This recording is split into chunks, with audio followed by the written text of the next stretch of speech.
G'day fellas and welcome to a casted game. We are here on Cliffside.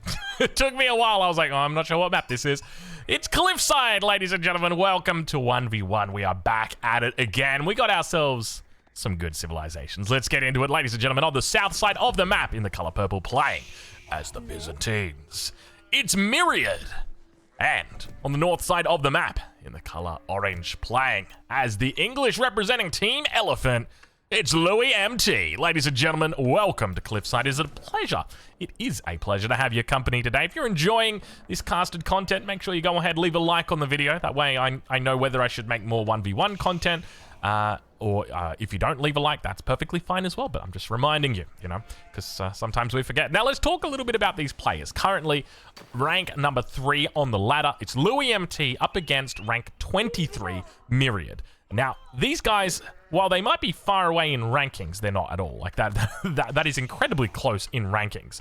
Though you'd still probably put Louis a little bit ahead of Myriad when it comes to who's a favorite for this match. If I had to give like a percentage, I'd say maybe like 65% Louis, 35% Myriad. That's what I would expect after like 100 games. You had Louis win 65, but Myriad still wins 35. So how's it gonna go? We've got two civilizations here at the top of the table. Beastie, I was watching him stream last night, and he said something. He said, every time I queue in 1v1, it's always the same civilizations. It's either the Holy Roman Empire or the English. And that's kind of interesting to me, right? Like, we must be seeing a pretty distinct shift here. The balance patch that obviously hit about a month ago saw huge buffs for both of the civilizations. So naturally, people want to play them more. So I'm kind of curious to see exactly how Louis goes today. We can see he's opting for a very quick age up here. Should be looking for about a 215. Meanwhile, on the other side, Myriad's already about to click up. You can see just how much faster the Byzantines are. He's got 3 out on gold. That's how quick he is. He needs to gather up gold that much faster. He's already got enough to age up right here. Do we see... It looks like it's going to be the... I was going to say it's going to be the, yeah, there it is, the Grand Winery. The name just wouldn't hit for me, and it looks like Myriad's not going to be spamming out the villagers on this one. I tell you what, we saw a Byzantine player do that earlier in the week, and I tell you what, that very much excited me, because that wasn't something that I even really thought about as an option. But speaking of rushing up landmarks, Louis not going to be thinking about doing it either, which is kind of interesting to me, because I genuinely thought when the English dropped, and well, not when the English dropped, but when the devs dropped the new English, they're like, yo, guys, wake up, the new English is here. I figured people would be rushing the Abbey of Kings, right? It just makes sense to rush this. I mean, I appreciate he's got a whole bunch of he's going for a second TC. All right, there you go. I'm curious to see what kind of timing he gets, because the timing we were able to get, I remember, it was 5 minutes flat. You could get the Abbey of Kings up at like 3 minutes and 10, if I remember correctly, maybe 3:15, somewhere around that. And then you could get a second TC at 5 minutes, despite aging up that quickly. So I'm curious to see what kind of timing he goes for here. But I've heard that this is what the current English meta is, that basically everyone is just going Abbey of Kings into the second town center. And I'm curious to see whether Louis is going to be able to pull it off, and what kind of magic we're going to be able to see today. Meanwhile, the age up slowly coming through. I say slowly coming through. Like, we're at 3 minutes 30 here, and both of these guys are almost aged up already. Like, the meta here is just very much about aging up quick to the feudal age. Very much so.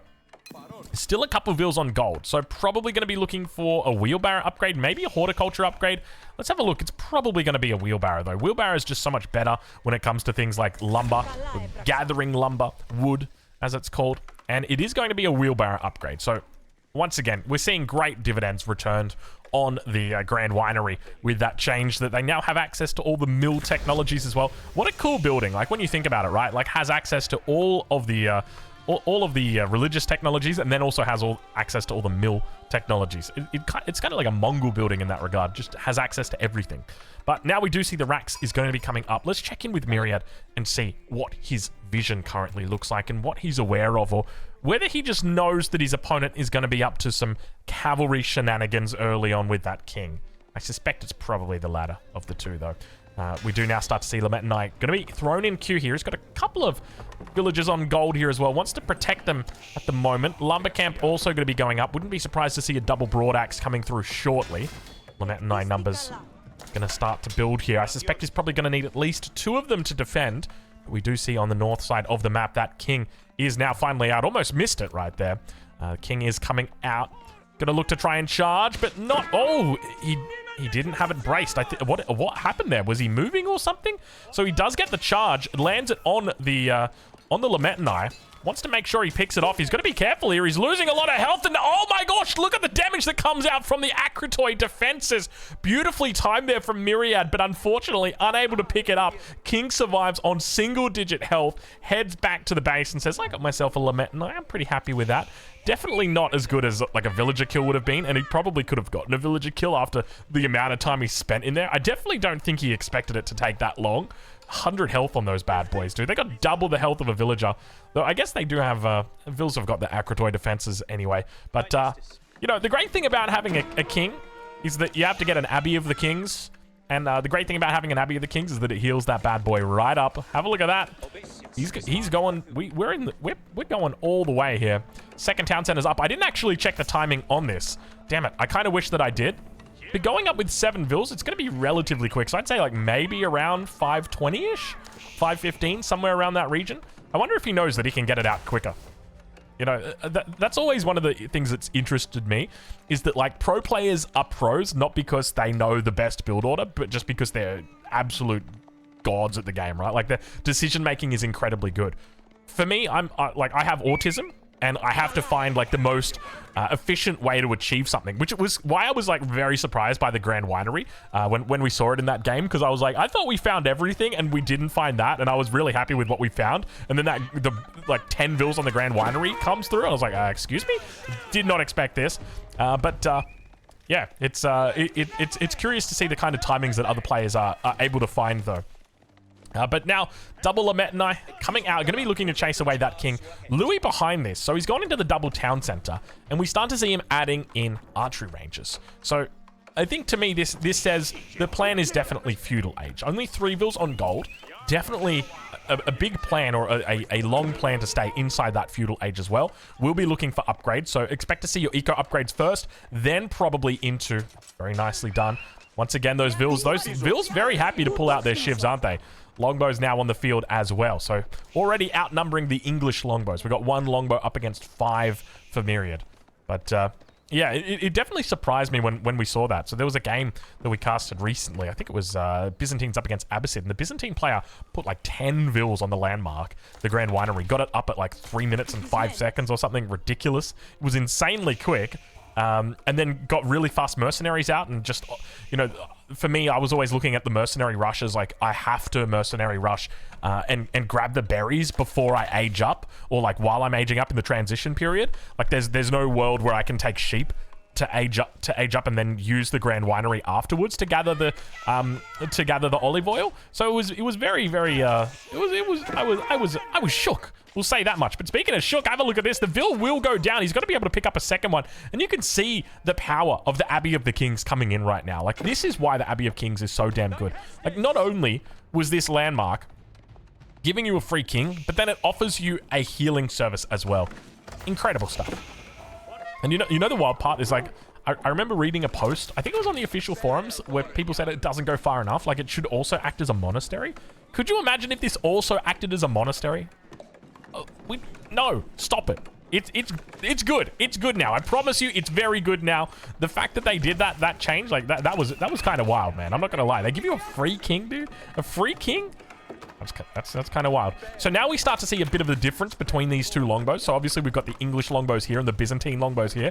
English longbows have got that extra attack speed. So that's always something to keep in mind. Villager will be kept alive there, doesn't lose it, so still manages to maintain a decent, healthy villager population here. Keep in mind, he is on double TC as well, so up against the Byzantine 1 TC. I'm excited to see how this goes, man. This is exciting. And watching the English, dude, I'm getting jitters, man. I kind of want to play the English again. It is, it's a fun civ. When you're playing the English, man, like, getting a good economy rolling with the English just feels so good, dude, because you're so safe. You're in your base. No one's going to touch you. No one's going to hurt you. It really feels like the coziest civ that there is. You know, like, it's the turtler's dream. Looking to focus down the scout here. Let's see if he's able to find it. I think he's going to be able to. Manages to do it. Well done by Myriad to recognize, you know what, I can actually get something here for my longbows, and spots out that scout. Takes it out, denies that vision, and now will deny any knowledge of the Golden Horn Tower from coming up. This is one of the difficult things about not having the scout. You don't really know what your enemy's up to. Is my enemy going Castle Age? Are they going for a second town center? What's their plan? Whereas, you know, Louis's got absolutely no clue. So what's he going to do? He's just going to keep adding farms. But look at this. Look at this. 8 vils on the gold. Does Louis realize? Maybe Louis just realizes. He says, you know what? You should have had more units out here. There should have been Lametanai that were defending. There should have been longbows out here as well that were reinforcing. And there was nothing. You've got to be up to something. So you know what? I'm going to match you. Now we start to see the upgrades coming through on the side of Louis as well. He's gone in for that wheelbarrow already. 10 vils on the gold. I'm curious to see whether he looks to pick up anything further.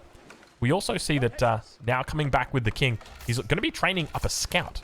So utilizing the town center to train a scout. So it's effectively like he's lost a villager, essentially is what's happened here.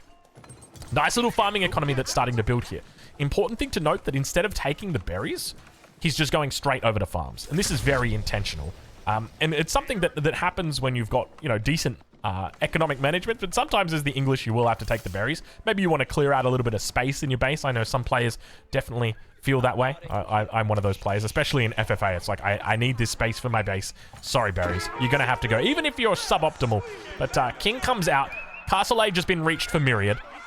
Now Myriad's going to be looking to push out of the base. Keep in mind, he is looking to pick up these new contracts, the veteran contracts, to try and get a little bit of an upgrade through. We'll also unlock Lunch Connect as one of the options in the Mercenary House, and we start to see him training up more longbows here. Longbows from the Golden Horn Tower. So hoping to have a little bit more firepower than his opponent is holding on to early on in the Castle Age, but we now start to see the age up through. What does he go for? It's going to be the White Tower, bringing it in the backside of the base. Fearful that his opponent may look to attack from that angle. Keep in mind, we are playing 1v1. There's not going to be any kings here, so, you know, he's not going to be able to put his king inside, even though I would love to see it. Wait, could you imagine 1v1s with kings? How would that even go, dude? I mean, we already have landmarks. And what's the point in having the extra 50 pop, right? You just win the game. It's like, I killed the king, yay! Oh, but I don't get the pop. Yeah, because you won, buddy. Speaking of victory, have a look at this. He's just going to focus down the longbows. Definitely the right call here. Avoid those melee units because the longbows are the ones that do the damage. They're the ones that are able to pick off the vils. Meanwhile, have a look at this. The reinforcement's getting picked up by the king. The scout gets taken down again for the second time this game. Poor little guy. And now the town center is going to be providing that cover fire. +2 ranged attack is, or rather, +2 ranged armor is through, but the age up comes in just on time and looks to save the day. I think Myriad has only just realized that, hey, there was an opportunity right here to really do some damage. Not able to find it, though. Town center firing down upon it. Expect to see crossbows in queue. No, it's going to be royal, or knights, rather. Not royal knights, but just knights. Not the royal type that are going to be coming out here. So going to be looking to move into cavalry instead of crossbows. Got to be careful with that king. It's already lost quite a bit of health. We'll have the ability to heal it up at the Abbey. Meanwhile, more reinforcements coming in on the south side. You can see the power of the Byzantines. This is that Byzantine explosion that is, not to be confused with the Cambrian explosion. Similar, but slightly different. Here we're typically seeing a little bit more shields and swords, whereas the Cambrian explosion, you know, more shells and I'm trying to think of another word that starts with S that's in the water that was around the time then. More crabs, maybe? More crabs. There were a lot of crabs. Maybe not in the Cambrian explosion, though. Probably a little bit too early for that. But, you know, one of the interesting things, I love the crab, man. The crab is such a cool animal. As we're watching villagers die, let us remark about how cool the crab is. You want to know something cool? The crab has evolved, like, multiple times throughout history. Like, it's such a beast of an animal. Like, it's kind of like crocodile in a way. Crocodile, alligator, you know, they're all very, very similar. Defense is solid here. Defense is solid. That's why we're talking about crabs, because we know how this goes. We've seen this before. You can come and attack the English base, but my friend, are you not familiar with the fact that I've got so many defensive bonuses that you stand no chance? Our units have got extra attack speed on the defense. Our town centers, extra shots. Our villagers, bows. Have you made your mind up yet about attacking into English bases, my friend? Unfortunately, Myriad, he takes out a couple of villages here, but he's still down on town centers. And that's the other thing to note, is that the Byzantines love to just stick it with the 1 TC. The consequence of that is that when you do go 2 town centers and they're not punished, it can be painful. It can be fatal. King comes forward. Couple knights on the backside. Still Varangian guard numbers out here. No spears or Lametanai getting added in just yet by Myriad. He does have a fair few longbows in queue. Chirusophone's going to be forgotten about for the moment. And I can't help but feel he's he's just throwing units away at this stage. I feel like you need to fall back here. Maybe rethink your plan of just throwing units into the meat grinder, because that's really what it feels like. Chirosophon gets cancelled, but maybe moving into something a little bit different, like potentially, maybe crossbow, I don't know. You could go crossbows here, but the longbows are just going to deal with you very effectively. Varangian Guard are decent. You could mix, maybe you could mix in some Lamentinite, but then they're just going to get picked off by the longbows. I don't know, man. These English longbows are kind of tough to deal with, dude. +2 range attack. Not yet through, but these longbows still cutting through the Varangian Guard like a hot knife through butter. Heals coming through at the Abbey. Nice of him to fall back to it. But yeah, there's a term for it. If I remember correctly, and I might be wrong here, I think it's called divergent evolution, where it's basically that evolution diverges on things. And the reason I know about it is because of aliens. People are like, why do we see all these humanoid aliens? And people are like, well, you see how the crab has evolved like 1,000,000 times on Earth, and like it's the same thing with with crabs, and it's like it could be the same with humans. Like maybe that's the reason why we see all of these humanoid aliens, is because it's like that's the boss build, right? Like that's the end game. But speaking of end game, have a look at this. These Varangian Guards are kind of scary. I'm not going to lie. Like, he is bringing them up like they're elite Varangian Guards. And look at this. Just tanking the front up. He says, you know what, Drongo? I don't need Lamentinite. I don't need crossbows. I've got my Varangian Guard. And they're just going to tank up for me. So maybe moving into crossbows here would be the smart move for Louis. Let's see if he switches it up. He's just going to keep massing up longbows. I mean, it's doing well for him. The fact that he's fighting in underneath this Abbey, like he's just going to get free heals for days, is another really big factor. So relics have now gone in favor of the Byzantines. Let's talk a little bit more about what is going on right here. Look at this knight. It's getting body blocked by this villager and it can't do anything. It was just like, I will usher you guys to a new era of safety. And, well, yeah, that was it. But, yeah, speaking of new eras, though, yeah, divergent evolution. Interesting. I'm going to have to double check after the game if that's the right term. It could be something completely unrelated. But it's an interesting concept.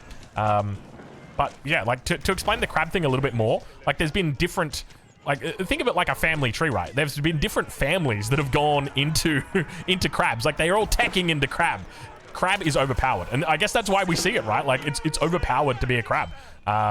They're always a little bit different, you know? Like, maybe they got slightly bigger claws or something like that. And I guess it's the same with humans, you know? Like, there's just something overpowered about being bipedal. Like, that's why humans are the dominant force when it comes to planet Earth. We're overpowered. Like, I mean, I say we're overpowered, but, like, maybe the ants are overpowered. I remember when I was on Christmas Island, there were these red ants. Oh my lord, dude. You think crabs are overpowered? You wait until the crabs meet the red ants. That'll tell you who's overpowered. Those ants absolutely fuck, dude. They're kind of wild. They're not red ants, they're fire ants. Now I remember, dude. They're real bad. They're actually, they're a problem.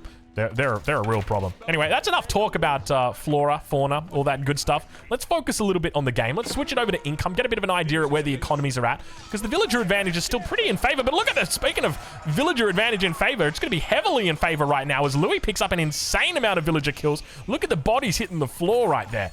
Incredible stuff. Manages to keep a decent chunk of this mass of knights alive. Now, how do the Byzantines deal with this? Because you can't go into cataphracts. Like, cataphracts just don't work. Cataphracts, I mean, I love the cataphract. They're great. But they're totally not. I feel like it's so sad when I make cataphracts, man. Every single time I'm like, yeah, I kind of wish I had charge. I kind of wish I had a little bit more movement speed. Like, it's great when you're in like the 1600 AD and you're fighting a big medieval battle and you're like, hey, meet over here in this plains at 3 o'clock and we'll have a big battle. And you're like, okay. And you bring the cataphracts. Like, that's fine. But this kind of fight where it's real scrappy and you just kind of need movement speed and charging. Cataphract ain't going to cut it, friends. It ain't going to cut it. Walls have come up now. Unfortunately, he's going to be attacking from the back. Of course, the English always good from behind. Not going to be able to find too much up here. Dill's going to be falling back. Has Myriad opted for a second town center? He has indeed opted for a second TC. Looking to try and keep up with the Kardashians. I don't know, I kind of feel like he's a little bit behind on that front, though. But I guess he's got other mitigating factors in his favor, right? Like, he's got 5 relics in the bag. That's confirmed. He's also got the cisterns. Now, one thing to note, he's only on level 3 cistern at this stage of the game. Has he really been... He hasn't even... The man... Oh, no, he's taken a little bit of stone. I guess he's taken it for the town center, but it kind of leaves the question of why not level 5? Especially when you consider, like, the system, it goes from, so it's 18%, what is it, 26%? So that's like a 10, almost a 10%. It's an 8% bonus, and it's also a bonus here to the Golden Horn Tower as well. It's a I think it increases it from like the equivalent of 9 villages to 12 villages when you go from level 3 to level 3 to level 5. But now on the other side of the map, we see a new landmark. I'm looking for it. There we go. It's going to be the Wynguard that arrives for Louis MT. Now, what does he go into? You've got a number of options, but I do like Wynguard Raiders. Wynguard Raiders make a lot of sense, but it looks like he's going to go into Footmen. No, Rangers. He's still making his mind up right here. Looks like it's going to be Wynguard Rangers. So he's going to stick with it. We're 20 minutes into this game. I'm looking forward to this. Could we see a big mass of Wynguard Rangers begin to build? And he says, you want English longbows, mate? Try these ones for size. And just starts mass producing them. Now, let's just quickly check the blacksmith. He doesn't actually have military academy, which does decrease the time that it takes to make these units. So that could be one of those relationship goals that he could be looking for here with his relationship with the Wynguard. But now, on the defensive, elite upgrades are on the way through. But Louis, he's trying to get that longbow upgrade. But keep in mind, he doesn't have the council hall, which means he's going to be delayed in the upgrade. It's going to take a full minute for him to get, rather than the 30 seconds it normally would take. The knights on the front side getting bugged out. You can see right here, just look at the pathing on these knights towards the top side. University thrown down on the front as well, because why not get your kids involved in war? A great time to do it. There seems to be... Oh, gosh. You know what? That's probably a little bit insensitive. Drongo, take that back. I apologize. I shouldn't have said that. I was just commenting on the fact he was putting the university on the front line and, you know, kids are going to university. I'm sorry. Rangers are finally out, though. Let's keep moving forward here. Knights towards the front, finally getting a little bit of action. Rangers continuing to tee off. Keep in mind, they got some big damage numbers. 8 damage on the veteran longbow compared to 12 on that ranger. Now the elite upgrade comes through. It's going to be 9 damage base for them. But expect to see... Oh, he's going to go into biology here. I was expecting incendiary arrows. I was honestly expecting incendiary arrows into 1,000,000 rangers. Now, we do see more rangers coming online, and the king finally goes down. I tell you what, I'm not kidding you. I have, like, trauma from that sound, dude. I heard that sound and my body shuddered. I was like, oh, I wasn't expecting it. So many times I've heard that and I've been like, ah, not my king. Where was he? How did that happen? You know, oh man, too many times playing FFA, I've just like not realized my king was in a bad spot and he's just gone down like that. And now it's gotten to the point where it's like, it's a jump scare for me. Like I go back and listen to it. You can probably hear me moving my feet on the desk because I've got my feet up at the moment, which is, you know, typical Drongo style. I like having my feet up when I cast. It's nice. Let's put it that way. It's nice. Ranger numbers starting to build. Now have a look at this. Up to 11 Rangers. Wants to try and keep them alive. He's going for another round. Take a look. Actually, that's not another round. Another round is over here. Wynguard Rangers. You can see he's got 1 set of them in queue. Looking to try and pick off villagers over here, but the knight will hopefully pick them off. No elite upgrade, which is the interesting thing, right? Like, Louis gone into biology, but he's not going into elite knights. To me, that doesn't really make sense. Like, incendiary arrows definitely made sense here, whereas biology doesn't really make sense.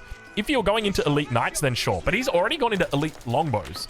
So it just seems like there's a bit of, you know, you want to try and maximize your synergy.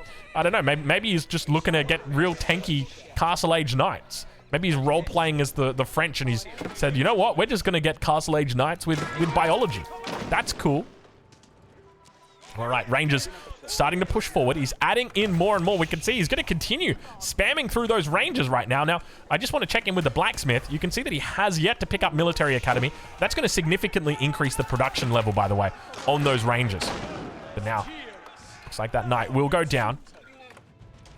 I'm kind of tempted to go into FFA and just make only Rangers. Because going for only longbows, it's okay, but it's not really.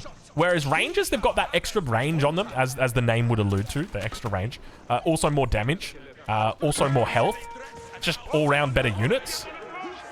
So, and when you think of 3 damage and you're like, yeah, it's not that much, but that 3 damage is significant, right? Especially when you're talking about breaking through armor.